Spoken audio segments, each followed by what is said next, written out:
আসসালামু আলাইকুম বন্ধুরা। দেখেন আজকে আমাদের মানে যিনি বাড়ির যে দেশি মুরগিগুলো পালন করা হয়, সেই মুরগিগুলো আজকে যখন সকালবেলা ঘুম থেকে উঠে যখন মুরগি ছাড়ার জন্য ঘরের মধ্যে যাই, তখন মুরগি ঘরের দরজা খোলার সাথে সাথে দেখি বেজি দৌড় দিয়ে পালিয়ে গিয়েছে। আজকে রাতের মধ্যে এই বেজিগুলো একটা বেজি 9টি মুরগি, এখানে প্রায় 2,500 থেকে 3,000 টাকার মুরগি, দেশি মুরগি মেরে ফেলেছে। দেখতে পাচ্ছেন একটা করে মুরগি বাইর করা হচ্ছে, খামার থেকে বাইর করানো হচ্ছে।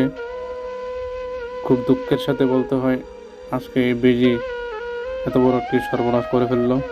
দেখতেই পাচ্ছেন এই মুরগিগুলো সবগুলো মেরে ফেলেছে। প্রায় অনেক মুরগি ডিম পাড়ানোর সময় হয়েছে।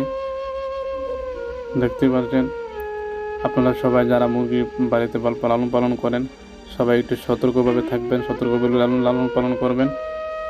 আর এই দেখেন এই খোয়ার, এই খোয়ারের মধ্যে এই মুরগিগুলো থাকতো। আর যারা এই মুরগি পালন করেন, সবাইকে সতর্ক হিসেবে এই ভিডিওটি দেওয়া হলো।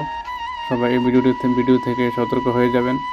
দেখেন পলির মধ্যে পুরানো হচ্ছে মুরগিগুলি। এখন এই মুরগিগুলো নিয়ে কি আর করার, মাটির মধ্যে পুঁতিয়ে ফেলা হবে। আজ সবাইকে ধন্যবাদ। আসসালামু আলাইকুম।